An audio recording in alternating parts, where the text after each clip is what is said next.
Hey everybody,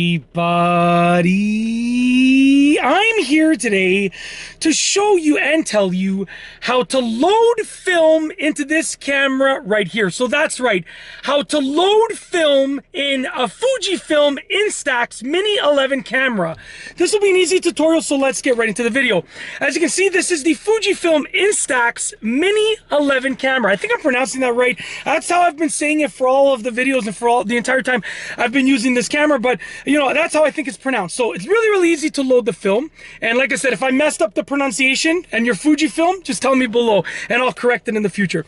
But basically, you're going to open this up over here and make sure that if there is already film in here, if there's a film cassette in here, that it is done. Because if you open this and there's a film cassette in here that's being used, then it's going to be overexposed and it's not going to work. So make sure there's nothing in here, or make sure the one that's in here is done.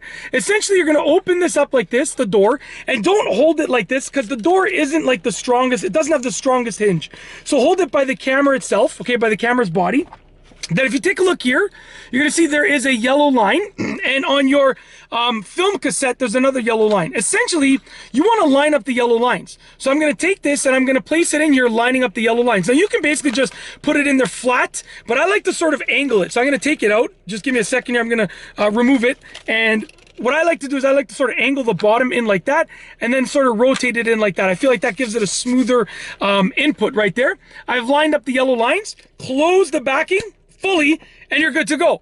That is basically it. That is how to load film in a Fujifilm Instax Mini 11 camera, an easy tutorial. If you like this video tutorial / demonstration, please be sure to give it a thumbs up. Let me know what you think down below as a comment, and of course be sure to subscribe for more great videos just like this one. And that's all I have for you today. Thanks for watching.